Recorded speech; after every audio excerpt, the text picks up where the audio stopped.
बरसात खत्म होते ही खनन माफिया से कटने लगती है चांदी।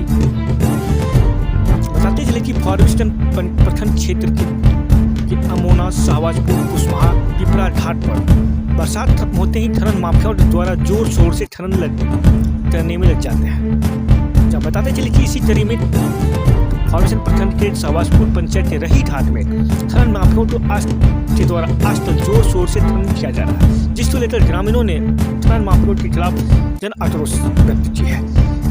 ग्रामीणों ने बताया कि काफी तेजी से धूल गाँव के जब खनन माफियाओं के द्वारा ट्रैक्टर ले जाती है मिट्टी, काफी धूल उड़ती है, उनसे हम लोग को परेशानी होती है, खाने की सामान में पड़ती है, उड़कर पड़ती है, जिसके कारण काफी दिक्कतें होती है। खनन माफियाओं को पानी पटाने डालने कहते हैं, लेकिन वो कभी ऐसे नहीं करती है, जिनको लेकर शाहबाजपुर गाँव के यादव टोला में ग्रामीणों ने रास्ता को बंद कर दिया, जिसमें किसी भी तरह की चार चक्का वाहन जाने की सुविधा नहीं बची है। वहीं नदी किनारे खनन करे ट्रैक्टर के पास जाकर ग्रामीण युवक ने सबसे मना किया। उन्होंने कहा कि मना करते हुए कहा कि नदी किनारे खनन करना गलत है, जिससे हम आम जनमानस को भी बरसात के समय में परेशानी होती है। बाढ़ का जो नदी की मुख्य धारा है गर्म होती है, इसलिए खनन ना करें। देखिए, खनन कहीं भी किया जाता है तो उसके लिए परमिशन ग्रांटेड होता है, तभी खनन किया जा सकता है, जो अधिनियम कहता है। और नदी के कात में तो पहले बांध का जरूरी है, खनन का जरूरी नहीं है, क्योंकि ये जो नदी है ये विध्वंसक नदी है। हर साल इस नदी से जो है बाढ़ के कारण जो है हजारों लोग त्रस्त होते हैं, ठीक है। तो ये खनन रुकना चाहिए, चाहे वो किसी का भी व्यक्तिगत जमीन हो, सरकारी जमीन हो, खनन तो होना ही नहीं चाहिए। क्यों?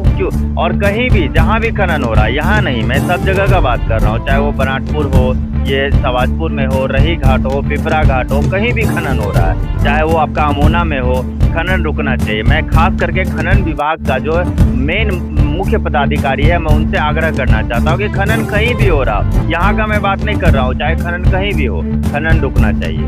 खनन अवैध है और खनन से कहीं से भी फायदा नहीं होता है, जहाँ तक नुकसान ही होता है।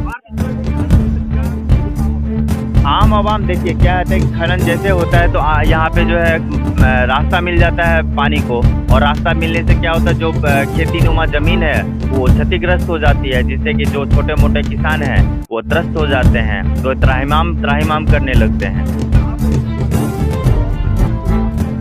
प्रशासन को बार बार सूचना दी जाती है, हम लोग टेलीफोन करके, फोन करके, मोबाइल से उनको जो है खबर देते हैं, तो पहुंचने का यहाँ रही घाट तो पहुंचते जाके झोकड़न बस्ती अंदर में, और जाकर के वहाँ पूछते, हम लोग खबर देते हैं कि आइए रही घाट तो पहुंच जाता है झोकड़न। प्रशासन का भी यहाँ पे जो है बहुत सारा क्या कह सकते हैं लापरवाही है। प्रशासन चाह ले तो कोई क्या काम नहीं रुक सकता है, प्रशासन चाह ले तो कौन सा काम नहीं रुक सकता है। प्रशासन का भी यहाँ लापरवाही है, मिली भगत हो सकता है प्रशासन का, कहीं ना कहीं मिली भगत है। हम लोग फोन करते कि आइए रही घाट में यहाँ खनन हो रहा है, प्रशासन पहुँचता है जाके झोकड़न गाँव में। तो ये सब चीज़ तो पॉइंट टू बी नोटेड, ये सब चीज़ नोट करने वाली विषय है। मेरा परिचय क्या, हम आम आवाम में से एक है। मेरा नाम हुआ सोनू झा, हाँ स्थानीय है। खनन जो हो रहा है यहाँ पर सही है या गलत? एकदम सही कैसे हो रहा है सर? खनन हो रहा है, गलत बात है। 10 वर्षों से इन लोग मिट्टी जबकि जो है नापी हो गया है, तो सब ग्रामीण के साथ इन लोगों को मना किए कि भाई यहाँ मिट्टी नहीं काटिए, तैयार नहीं है। प्रशासन को लिखित रूप में हम लोग दिए, अररिया खनन पदाधिकारी को दिए। एक बार अनूप त्रिपाठी जी थे, तो 1.5 लाख रुपया जो है इन लोगों को जुर्माना लेकर के फ्री कर दिए। 6 महीना के बाद जो है फिर चालू कर दिए। जिस जमीन में खनन हो रही है सरकारी जमीन है, यहाँ 19 एकड़ सरकारी जमीन, जिसका नापी सीओ साहब के द्वारा 4 नवंबर को करवा दिए। क्या नाम आपका? विद्यानंद।